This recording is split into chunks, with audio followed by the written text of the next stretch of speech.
ஆதித்யாய சோமாய மங்களாய புதாயஷ குரு சுக்ர சனீஸ்வராய ராகுகேதுவே நமக. அனைவருக்கும் கற்பக விநாயகரின் அருளாசி கிடைக்கட்டும். உலகெங்கும் வாழும் தமிழ் மக்களுக்கு வீனஸ் பாலாஜியின் அன்பு வணக்கங்கள்.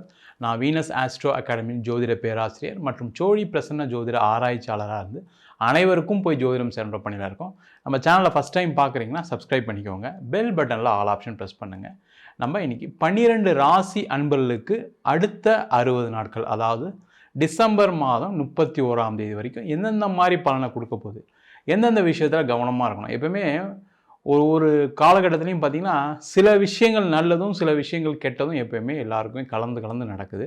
அதற்கு காரணம் பார்த்திங்கன்னா குரு ராகு கேது சனியுடைய பெயர்ச்சி பலன்கள். பார்த்திங்கன்னா சில காலகட்டங்கள் வக்ரமாவாங்க, சில காலகட்டத்தில் அதிச்சாரம் பெறுவாங்க. இந்த காலகட்டங்களில் நம்ம எந்த விஷயத்தில் கவனமாக இருக்கணும், அதுவும் இல்லாமல் பார்த்திங்கன்னா ஒரு வருஷம் முடியக்கூடிய காலகட்டங்களில் நம்ம எந்தெந்த விஷயத்தில் கவனமாக இருக்கணும், எந்தெந்த விஷயங்கள்லாம் செய்யலாம் அப்படின்னு தெரிஞ்சுக்கிட்டோம் அப்படின்னா நிறைய நம்மளுக்கு பிரச்சனைகள் குறையும். அதனால தான் நம்ம இந்த அடுத்த 60 நாட்கள் என்னென்ன மாதிரி நடக்க போகுதுன்றதை டீட்டெயிலாக பார்க்க போகிறோம். இதில் முக்கியமாக என்னென்னு கேட்டிங்கன்னா, சனி பகவான் வக்கர நிவர்த்தி ஆகிறாரு, குரு அதிச்சாரம் பெற்று வக்கரகதிக்கு வராரு. அதே போல் ராகு கேதுக்கள் தனது பாகைகளை குறைத்து கொண்டே வருது. இந்த மாதிரி விஷயங்கள்லாம் நடக்கிறதுனால பார்த்திங்கன்னா நிறைய மாற்றங்கள் மாநில உலகத்தில் கண்டிப்பாக நடக்கும். அந்த விஷயங்களை தான் டீட்டெயிலாக இந்த 12 வீடியோவிலும் பேச போகிறோம். ஸ்கிப் பண்ணாமல் பாருங்கள், லைக் பண்ணுங்கள், கமெண்ட் பண்ணுங்கள், ஷேர் பண்ணுங்கள். மீன ராசி அன்பர்களுக்கு அடுத்த 60 நாட்கள் எந்தெந்த மாதிரி விஷயங்கள் நடக்க போகுது, எந்த விஷயத்தில் ஜாக்கிரதையாக இருக்கணும், எந்த விஷயங்கள்லாம் செய்யலாம் அப்படின்னு டீட்டெயிலாக பார்க்க போகிறோம். மீன ராசியில் வரக்கூடிய நட்சத்திரம் பூரட்டாதி, உத்திரட்டாதி, ரேவதி நட்சத்திர அன்பர்கள். இந்த மீனராசி இருக்கக்கூடிய பிரச்சனை என்னென்னா, முயற்சி செஞ்சு நல்லா வரக்கூடிய நேரத்தில் நிறைய விஷயங்கள் நடக்கக்கூடிய நேரத்தில் நீங்கள் எதையும் நிறைய விஷயங்களை விட்டுருப்பீங்க. அதனால தான் இப்போ பிரச்சனை சந்திக்கிறீங்க. நிறைய மீனராசி அன்பர்களுக்கு இப்போ இருக்கக்கூடிய பெரிய பிரச்சனை என்னென்னா, நான் நினச்சது ஒன்று நடக்குது ஒன்றா இருக்குது சார், என்ன பண்ணுறதுன்னு தெரியல, நான் நிறைய விஷயங்கள்லாம் முயற்சி பண்ணிக்கிட்டே இருக்கேன் ஆனால் ஒன்றும் நடக்க மாட்டேங்குது. அதுவும் முக்கியமாக பார்த்தீங்கன்னா பிஸ்னஸ் பண்ணுறவங்க பயங்கரமான கடனில் இருக்கீங்க, நஷ்டத்தில் இருக்கீங்க, புதிய வாய்ப்புகள் இல்லை. சில பேர்லாம் பார்த்தீங்கன்னா இன்வெஸ்ட் பண்ணிட்டு லாக் ஆகி உட்காந்துருக்கீங்க, என்ன பண்ணுறது தெரியாமல் முயற்சிட்டு இருக்கீங்க. அடுத்த நிலை மாறுமா மாறாதா, 7.5 சனி வேறு சொல்கிறாங்க, அந்த மாதிரி யோசனையில் இருக்கீங்க. அந்த மாதிரி யோசனையில் இருக்கீங்கன்னா ரொம்ப கவலையப்படாதீங்க. இந்த அடுத்த 60 நாட்களில் நிறைய சேஞ்சஸ் வரும். காரணம் கேட்டிங்கன்னா, உங்கள் ராசியாதிபதி வக்கரமாகி திருப்பி மிதுன ராசிக்கே வரார், 4ஆம் இடத்துக்கு வராரு. அதே போல் சனி வக்கர நிவர்த்தி அடைகிறார். இது ரெண்டுமே உங்களுக்கு பாசிட்டிவாக தான் கொடுக்கும். என்னன்னா சில விஷயங்கள் உடனே நடக்காது, அவ்வளோதான் விஷயம், கொஞ்சம் லேட் ஆகும். அதை நீங்கள் முதல்ல தெரிஞ்சுக்கிட்டு சில விஷயங்கள் பண்ணிங்கன்னா பிரச்சனைகள் வராது. அதுவும் முக்கியமாக பிஸ்னஸ் பண்ணவங்களுக்கு என்ன, நான் இந்த பணத்தை போட்டேன், நாளைக்கு வந்துடணும், அதுக்கு அடுத்த நாள் வந்துடணும், அப்போ தான் நான் கடன் வாங்கின இடத்துல கொடுக்க முடியும், லோன் கட்ட முடியும், நான் மாதம் டியூ கட்ட முடியும், நான் மாதம் இன்ட்ரெஸ்ட் கட்ட முடியும். இந்த மாதிரி பிரச்சனைகளில் ஒரு நெருக்கடி இருக்குது. வேறு இடத்துலேருந்து கடனை வாங்கி அப்படியே பரட்டிக்கிட்டு செஞ்சுக்கிட்டு இங்கே கொடுத்து அங்கே வாங்கிட்டு அங்கே கொடுத்து இங்கே வாங்கிட்டு ஒரே பணம்னே யோசிக்க வேண்டியிருக்கு சார். யார்கிட்ட கடன் வாங்கலாமல் யோசிச்சே டயர்டாயிட்டேன் சார்னு சொல்லக்கூடிய ஒரு நிலையில் தான் இருக்கீங்க. கொஞ்சம் பிளான் பண்ணுங்கள், எப்போ கொடுக்கலாம், எப்போ வரும், கொஞ்சம் எல்லாமே லேட்டாக வரும்னு நம்புங்க. அப்படி தான் இருக்கும், அதில் எந்த டவுட்டும் கிடையாது. 7.5 சனி இருக்கிறதுனால சில விஷயங்கள் தாமதமாக தான் நடக்கும். நீங்கள் நினச்சா மாதிரிலாம் உடனே பணம் வந்துடாது, உடனே நீங்கள் பணத்தை கொடுத்துட முடியாது, உடனே பிஸ்னஸ் கிடச்சிடாது.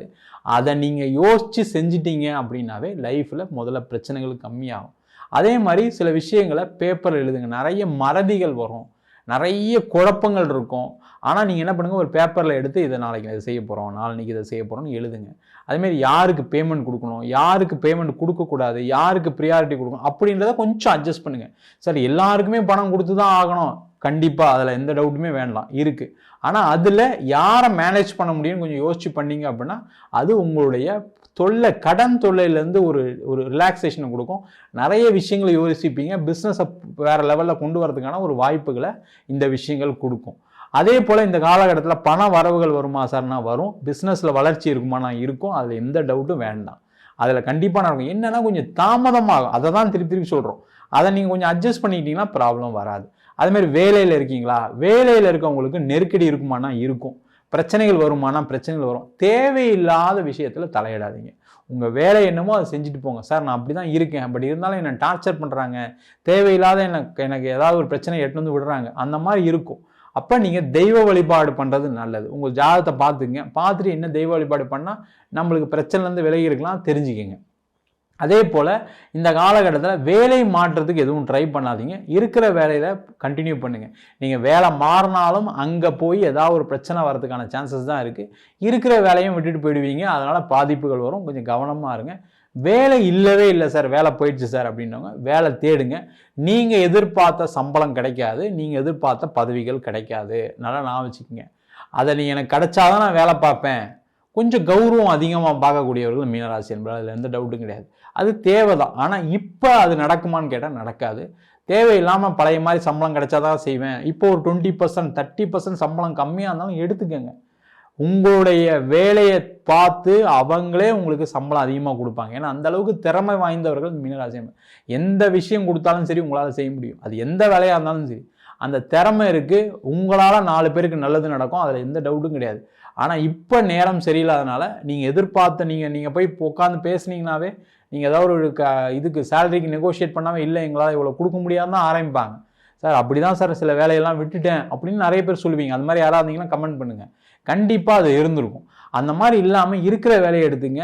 பெருசாக நீங்கள் உங்களை கண்டினியூவாக நீங்கள் வேலையில் இல்லைனாலும் அட்லீஸ்ட் கம்மி சம்பளத்தில் ஒரு இடத்துல கண்டினியூவாக இருக்குமான்றது ஒரு எண்ணங்கள் உங்களுக்கு ஒரு மகிழ்ச்சியாக இருக்கும். தேவையில்லாத வீட்டில் டார்ச்சர் கொடுக்க மாட்டாங்க. நிறைய மீனராசிகளுக்கு என்னென்னா, எங்கள் அம்மா ஏதாவது சொல்கிறாங்க, எங்கள் அப்பா ஏதாவது சொல்கிறாங்க, என் மனைவி ஏதாவது சொல்கிறாங்க, என் கணவர் ஏதாவது சொல்கிறாங்க, நல்ல இடத்துல வேலை பார்த்துருந்தேன் சார், நல்ல பேர் புகழோடு இருந்தேன், நல்ல சம்பளம் வாங்கியிருந்தேன், அப்போல்லாம் யாரும் பேசலை, இப்போ அவங்களாம் பேச ஆரம்பிச்சிட்டாங்கன்னு ஒரு மன வருத்தம் இருக்கும். இல்லைன்னு சொல்லு. ஆனால் அந்த மன வருத்தம் இல்லாமல் இருக்கிறதுக்கு என்ன, நீங்கள் ஏதாவது ஒரு வேலையை சின்ன வேலையாக எடுத்து செஞ்சிங்கன்னா பிரச்சனைகள் வராது. அதில் கவனமாக இருங்க. புதுசாக பிஸ்னஸ் பண்ணுறேன், புதுசாக சில விஷயங்கள் செய்கிறேன்னு தயவுசெய்து ட்ரை பண்ணாதீங்க. பணத்தை எங்கேயும் கொடுக்காதீங்க, கடன் வாங்காதீங்க. கடன் வாங்காமல் எப்படி சார் இருக்குதுன்னு கேட்கலாம். சில பேர் கேட்கவங்க இருப்பீங்க. கடன் வாங்க, தேவைக்கு வாங்க. உங்களால் முடியுமா, நாளைக்கு இதை செய்ய முடியுமான்னு யோசிச்சுட்டு வாங்க. இல்லை அந்த டைம் கேப் அதிகமாக எடுத்துகிட்டு கடன் திருப்பி கொடுக்குற மாதிரி வாங்கினீங்கன்னா பிரச்சனைகள் வராது, சேஃபாக இருக்கும். அதிக வட்டிக்கு வாங்கி எதையும் செய்யாதீங்க. எது செஞ்சாலும் லேட்டாக தான் நடக்க போகுது. அதிக வட்டிக்கு வாங்கி செஞ்சிங்கன்னா என்ன ஆகும், மாற்றத்துக்கான ஒரு சூழ்நிலை வரும். கவனமாக இருங்க. அதே போல் இந்த நேரத்தில் வீடு வாங்கலாமா சார், இடம் வாங்கலாமா சார்னா வாங்கலாம். வீடு வாங்கலாம், இடம் வாங்கலாம். அதை பக்காவாக பிளான் பண்ணுங்கள். ஒரு வீடு புக் பண்ணுறீங்க அப்படின்னா எனக்கு ஒரு 6 மாதம் கழிச்சு தான் வரும், ஒரு 9 மந்த்ஸ் கழிச்சு தான் வரும், ஒரு 1 இயர் கழிச்சு தான் அந்த வீட்டுக்கு போக போகிறோம். ஒரு வீடு கட்டுறோன்னா முதலே எப்படி லோன் வாங்க போகிறோம், யார்கிட்டேருந்து பணம் வரும், யாராவது பணம் தரேன்னு சொன்னாங்க அப்படின்னா அவங்ககிட்ட பணத்தை வாங்கிட்டு ஒரு வீடு ஆரம்பிங்க. இல்லைன்னா தேவையில்லாத ஒரு பிரச்சனை வரும். அதேமாதிரி ஒரு இடம் வாங்குறீங்க, நல்ல இடமா 1 வாட்டிக்கு 2 வாட்டிக்கு யோசிச்சுட்டு பார்த்துட்டு தேவையா அப்படின்னு பார்த்து வாங்கிக்கோங்க. அதேமாதிரி வண்டி வாங்கலாமான்னா வண்டி வாங்கலாம், அதில் எந்த டவுட்டும் வராது. அந்த நடக்கும், கண்டிப்பாக நடந்தால் தீரும், அதை பயப்படாதீங்க. அதே போல் இந்த காலகட்டத்தில் நிறைய பேருக்கு இடம் விற்கும், வீடு விற்கும். அதனால் வரக்கூடிய பணம் உங்களுடைய நீண்ட கால கடனை தீக்கும். அதில் எந்த டவுட்டும் கிடையாது. ஏன்னா 4ஆம் இடத்துல குரு இருக்க போகிறார். அதனால் இடம் வீடு சம்மந்தமான விஷயங்கள் எல்லாமே சக்ஸஸ் தான். அது வாங்கினாலும் சரி விற்றாலும் சரி அதில் சக்ஸஸை கொடுக்கக்கூடிய நேரம். அதேமாதிரி கணவன் மனைவி சார்ந்த விஷயங்களில் தேவையில்லாத சந்தேகங்கள், தேவையில்லாத தகாத பழக்க வழக்கங்கள் அவாய்ட் பண்ணுங்கள். தேவையில்லாத புதிய பழக்க வழக்கங்கள்லாம் நீங்கள் அடிமையாயிட்டீங்கன்னா அதில் பிரச்சனைகள் வரும். கேர்ஃபுல்லாக இருங்க. நிறைய ஆண்கள் பெண்கள் கிட்ட கவனமாக இருங்க. பெண்கள் ஆண்கள் கிட்ட கவனமாக இருக்கக்கூடிய நேரம். தேவையில்லாத உங்கள் மேலே தப்பான ஒரு அலிகேஷன் வருவதற்கான வாய்ப்புகள் உண்டு. கேர்ஃபுல்லாக இருக்கிறது ரொம்ப ரொம்ப முக்கியம். திருமணம் ஆகாதவர்களுக்கு திருமண வாய்ப்புகள் நடக்கும். அதில் எந்த டவுட்டுங்க. 7.5 சனியில் திருமணம் நடக்குமா சார்னு கேட்டால் கண்டிப்பாக நடக்கும்.